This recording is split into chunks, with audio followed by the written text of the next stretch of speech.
Part 5। Chawla परिवार के ज़्यादातर लोग बिजनेस करते थे। सपना स्वतंत्र ख्यालों की सिरफरी लड़की थी। उसको किसी के मरने जीने से कोई मतलब नहीं था। वहाँ इंस्पेक्टर बलबीर दलबल सहित मौजूद था। बलबीर राजन इकबाल को शयन कक्ष में ले गया। वहाँ आशा की लाश अभी भी मौजूद थी। राजन कमरे का निरीक्षण करने लगा। कमरे में दरवाजे के अलावा एक खिड़की थी। आश्चर्य की बात यह थी कि कमरे में कोई उथल पुथल नजर नहीं आ रही थी। राजन बोला, अंकल, मैं परिवार के उन लोगों से मिलना चाहता हूँ जिन्होंने आशा को आखिरी बार जिंदा देखा था। बाकी सबके तो होश गुम हैं, सिर्फ एक लड़की सामान्य नजर आती है। कौन है? सपना चावला। सपना को बुलाया गया। वो 19 साल की एक मॉडर्न लड़की थी। इकबाल पर नज़र पड़ते ही वो पहले तो मुस्कुराई और फिर गंभीर हो गई। राजन ने पूछा, आशा से आपका रिश्ता?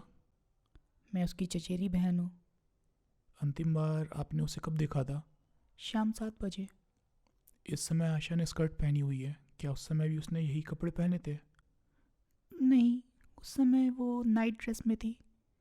उस समय आशा ने कहा था कि उसकी तबीयत ख़राब है और वो सोने जा रही है, उसे रात के खाने के लिए जगाया ना जाए।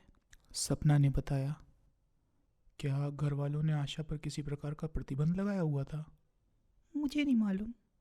शाम को 7 बजे आप कहाँ थी? मैं तो आज सवेरे से लेकर अभी तक घर से बाहर ही नहीं गई। शुक्रिया, राजन ने कहा और फिर धीरे से बोला, इकबाल तुम्हारी दोस्त है, बाकी की जानकारी लेना तुम्हारी जिम्मेदारी। इकबाल सोच ही रहा था कि उससे किस तरह बात शुरू करी जाए। तभी बाहर निकलते हुए सपना धीरे से बोली, मेरे साथ आओ। इकबाल उसके पीछे कमरे से बाहर आ गया। फिर उसने पूछा, कोई ख़ास काम? तुम्हें देखकर ही तो मेरी जान में जान आई है। तो क्या पहले जान पतंग बनकर उड़ गई थी? बहुत बोर हो चुकी हूँ। कुछ समय तुम्हारे साथ बिताऊंगी तो शायद तबीयत बदल जाए। गुलाब गार्डन चले? बाहर जाना ठीक नहीं होगा। आओ कॉफ़ी पीते हैं। शुक्र है तुमने ये नहीं कहा कि आओ डांस करें। अगर घर में मौत ना हुई होती तो ज़रूर कहती। सपना मुस्कुराती हुई बोली, लेकिन क्या इस समय कॉफ़ी पीना उचित होगा जबकि सारे घर वाले दुख में डूबे हुए हैं? दुख तो मुझे भी है, लेकिन दुख का दिखावा करने से दुख कम तो होगा नहीं। खाना पीना छोड़कर जिस्म को तकलीफ़ देने की क्या ज़रूरत है। अब लड़कियों की तरह नखरे करना मत बंद करो और चलो मेरे साथ। तुम भी तो लड़की हो। लेकिन मैं नखरे नहीं करती, बेबाक बात करती हूँ। अगर मेरा साथ नहीं देना चाहते तो जा सकते हो। तुम्हारी ये बात सुनकर तो मज़ा आ गया। कॉफ़ी पीने का और भी मज़ा आएगा। जलने वाले जलें, हम तो साथ में कुछ खाएंगे। सपना हंस पड़ी। फिर दोनों किचन में आ गए। सपना ने दूध, चीनी, पानी मिलाकर गैस स्टोव पर चढ़ा दिया।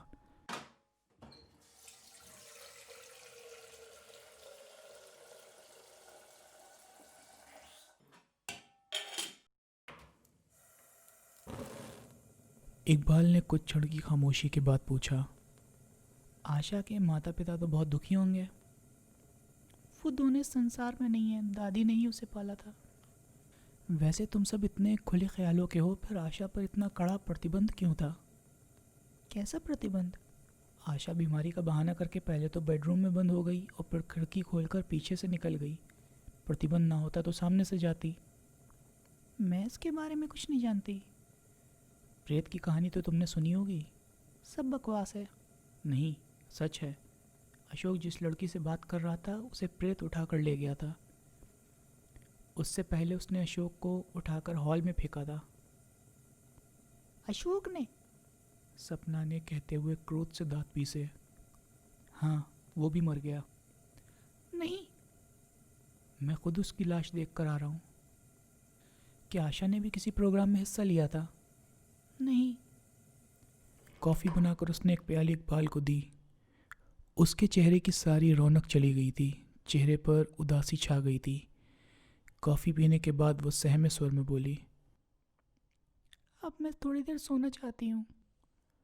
लगता है तुम्हें अशोक की मौत का गहरा सदमा लगा है। ऐसी कोई बात नहीं है। लगता है आशा के उससे गहरे संबंध थे। इकबाल प्लीज़, बाकी बातें कल मिलने पर होंगी, अभी मुझे सोने दो। ओके।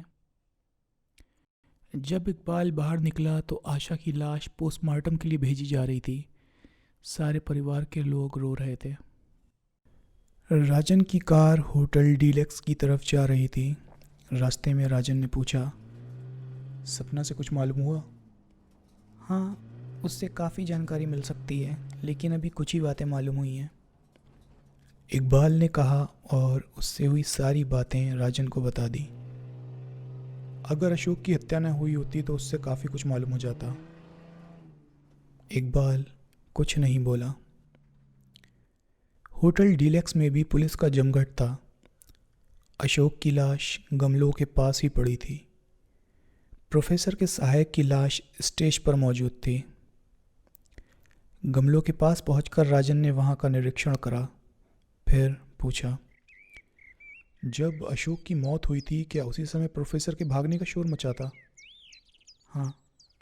भागते हुए वो इन्हीं गमलों के पास से गुजरा होगा, क्योंकि बाहर आने जाने का सिर्फ यही एक रास्ता है। अंधेरे और गमलों का लाभ उठाकर अशोक पर आसानी से हमला किया जा सकता था। इकबाल राजन के साथ अंदर की तरफ बढ़ गया। जब वो लोग कैप्टन अफजल के कमरे में पहुंचे, उसी समय डीएसपी भी कमरे में पहुंचे। उनको देखकर वो उठ खड़ा हुआ और बोला, बैठिए। प्रोफेसर हाकोबा अपने निवास स्थान पर नहीं पहुंचा। डीएसपी ने बैठते हुए कहा। अब मैं क्या कह सकता हूँ? मुझे आश्चर्य है, इतनी भयंकर घटनाओं के घटने के बाद भी आप लोग उसकी तरफ से इतने लापरवाह कैसे हो गए कि वो निकल भागा।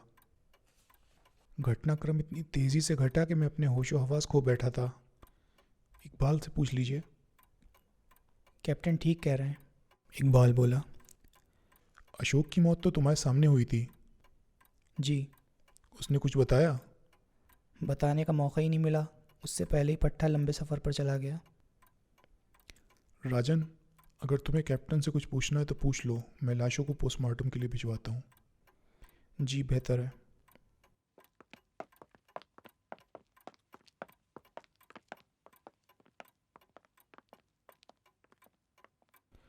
डीएसपी के जाने के बाद कैप्टन अफजल बोला, राजन, मुझ पर तो मुसीबतों का पहाड़ टूट पड़ा है।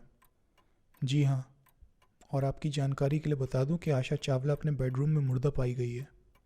नहीं, ये सच है। ओह गॉड, आशा घर वालों से छिपकर यहाँ आती थी? राजन ने पूछा। कोई यहाँ कैसे आता है, मैं उसे रोकने का कोई अधिकार नहीं है। शायद वो अशोक से प्रेम करती थी और उसी के लिए घर वालों से छुपकर यहाँ आती थी। तुम ठीक कह रहे हो। वो अशोक का हर प्रोग्राम देखती थी? हाँ। प्रोफेसर हाकोबा को यहाँ कौन लाया था? अशोक। ये प्रोग्राम उसी का था। अपने प्रोग्राम के लिए वो कलाकारों का चयन खुद ही करता था। तभी बाहर से शोर उभरा, भगदड़ सी मच गई थी। वो तीनों बाहर की तरफ लपके।